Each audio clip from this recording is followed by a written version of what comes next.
Last week, the art world was buzzing with yet another dupe scandal. Kim Kardashian has been sued by the Donald Judd Foundation for using and promoting knockoffs of the late designer's furniture.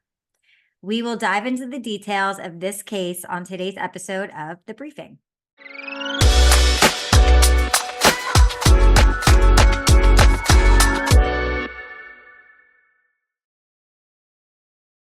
I'm Jamie Linsenberg of Weintraub Tobin, and I'm joining my colleague Scott Hervey on today's episode of The Briefing. Thank you for joining me today, Jamie. Can you provide us with a recap of how this case came about? Of course, yeah. In a lawsuit filed just 2 weeks ago on March 27th in California's District Court, the foundation of artist Donald Judd, who passed in 1994, known famously for his minimalist designs, is suing reality television star and entrepreneur Kim Kardashian and the Los Angeles-based interior design firm Clements Design, the company who's been faulted for fabricating and selling allegedly infringing tables and chairs to Kardashian.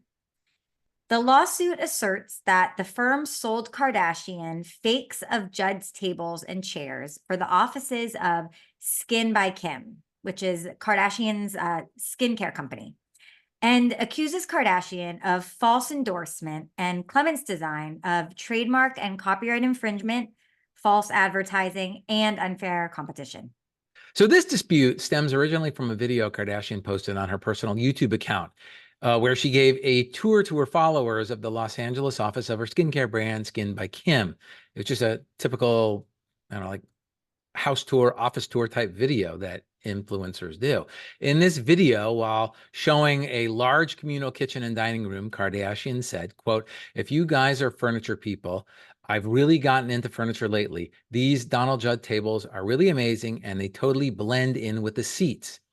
As of late January of this year, the video had been viewed by more than 3.6 million times. And this video was then subsequently removed from YouTube a few days after the lawsuit was filed. That's right. So shortly after the video was posted, the Judd Foundation contacted Kim Kardashian and Clements Design, demanding that those furnishings in question be destroyed or recycled, and that Kardashian issue a public statement. Kardashian ultimately declined to replace the furniture or retract the video or issue a corrective statement. Her reps instead offered to update the caption information in the video and to create a separate social media post in which she would promote the Judd Foundation. The foundation rejected that, as that would, of course, still allow the knockoff furniture to remain in the video online. And when the foundation learned that Clements Design, which is a well-known celebrity design firm, and apparently they also custom make furniture pieces. When they learned that Clements Design had made the knockoff furniture, it asked for an agreement that the design company would never make and sell fake Donald Judd furniture again, and that it would return and recycle Kardashian's furniture, according to the complaint. But the design company rejected both requests and denied the foundation's rights to the furniture designs. So the foundation has now filed suit and is seeking injunctive relief, a retraction of the video by Kim Kardashian, issuance of a corrective statement, recycling of the inauthentic furniture, and any profits that Kardashian and Clements Design may have received from the purported misrepresentation of the tables and chairs in question as genuine Judd works. The foundation argues that consumers are likely to believe that the Judd Foundation and the Donald Judd brand are connected or affiliated with or otherwise sponsored or endorsed by Kardashian, which is particularly misleading because the Judd Foundation categorically prohibits customers from using purchased Donald Judd furniture from marketing and promotional purposes. In an online statement, Rainer Judd, Judd's daughter, who leads and is the president of the foundation, says that the furniture in question is irrefutably fake and that the existence of inauthentic furniture undermines the integrity of Judd's original work, which includes specifications of design, craftsmanship, and materials. In its argument, the foundation cites a design proposal Clements Design created for Skin by Kim that includes dining tables in the style of Donald Judd and dining chairs in the style of Donald Judd. The accompanying illustrations of the products being offered, as the lawsuit claims, are actually photos of authentic Judd furniture. His, and I might pronounce this wrong, La Manzana Table 22 and Chair 84, which are iconic pieces amongst furniture designers and collectors since they were first produced in 1982. The lawyer for the foundation says that this case is about protecting the intellectual property rights of the Judd Foundation, including its trademark and copyrights. The fake furniture has the ability to cause massive consumer confusion, with millions of Kardashian followers being misled to believe that the furniture in Kardashian's office is real Donald Judd furniture. The Judd Foundation claims that this undermines the foundation's ability to control the quality of the works created using Judd's iconic designs and the goodwill that exists in those creations. Kardashian's outside counsel has denied any liability in this matter, and Clements Design has issued a statement that the foundation's claims have absolutely no merit. So we'll need to keep up with the case to see where it goes. But in summary, I do think that this brings up a really important and relevant topic today where, in today's world, copies and dupes and knockoffs, however you want to define it, seem to really be everywhere. And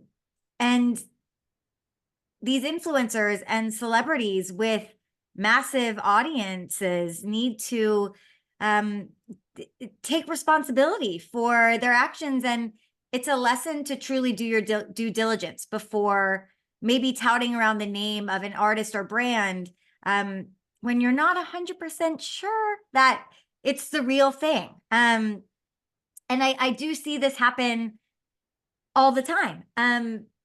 Scott, do you have any insights or takeaways from this as well? Yeah. So look, we all know that in an endorsement situation, the endorser, so usually a celebrity or some influencer, has a truthfulness requirement under FTC guidelines. And we did a whole podcast episode on that, right? And they have an obligation to make sure that what they're saying is truthful. Not only the endorser does, but the brand does as well. However, my understanding of this particular post is that it was editorial. This is not this is not commercial speech. This was not an endorsement of Clements Design. At least this is my understanding. I didn't see any indication that this was a sponsored, that the office tour that Kim Kardashian did was a sponsored post that was sponsored by Clements Design. So I'm going to go with with my understanding that this is all editorial. Yeah, I think you're probably right on that, Scott. And that's probably why the foundation only brought that one cause of action against Kardashian, the false endorsement claim. Right. I mean, they did bring a bunch of other claims against Clements Designs, and we'll see how that shakes out. It'll be interesting. But we're really just talking about the endorser liability, Kim Kardashian's potential liability here. And look, if this were an advertisement, commercial speech, if this were not editorial, but if Clements Design had paid her, then she may have liability under the false endorsement claim under the Lanham Act, and maybe under other claims as well. But because this was not a paid for speech, because this seems to be just purely editorial, I don't think it meets the requirements of the claim under Section 1125A, because it's not use in connection with goods or services. So I think that the Judd Foundation will have a tough time. So look, I agree with you that endorsers have a huge obligation to make sure that when they are giving commercial speech, a paid endorsement, that what they're saying is truthful, because they have their own individual liability and issues to deal with the FTC. But in editorial, unless she knew that this was not true, or unless, I mean, I don't know. I could see her saying that that Kim Kardashian, she was under the mistaken belief that in the style of Donald Judd meant, Donald Judd, that the two are interchangeable, that the style of Donald Judd is Donald Judd. I could see her taking that position and really having that understanding, and Yeah. not meaning to imply that these particular pieces of furniture were made by Donald Judd, which would be literally impossible because he's dead. So I guess we'll see how this shakes out. And as for your take on endorser liability and endorser responsibility, I agree, but I don't think that Kim Kardashian truly faces any liability here. Right. Well, and I wonder why her camp didn't just take the video down. Like, what was the harm? So I think about that. When the foundation first approached them and said, this is not true Donald Judd furniture, and you are posing as if it was, please take this video down. I don't know. I don't know why. I guess the tour of the office was very important. Well, I think also the Judd Foundation was asking for a lot more than that in their initial Yeah. letters, right? Weren't they asking her to like destroy the furniture? And it's like, no. I mean, even though it's not Right. like made by Donald Judd, it's still custom made furniture. It's still beautiful, and I'm sure it was very, very, very expensive. Yeah. Unless the foundation is going to pony up the money for Kim Kardashian to buy new furniture, I mean, it would be fiscally irresponsible for her to destroy that furniture. I don't know. I don't think she needs anybody's money at this point. Well, I mean, and by the way, I don't think any judge would require the destruction of that furniture. I mean, we'll see. We'll Right? see. We'll see. So, hey, thanks for bringing this case to our attention. It was quite interesting, and we'll have to follow it as it goes on. We will. Thank you for listening to this episode of The Briefing. We hope you enjoyed this episode. If you did, please remember to subscribe, leave us a review, and share this episode with your friends and colleagues. And if you have any questions about the topics we covered today, please leave us a comment.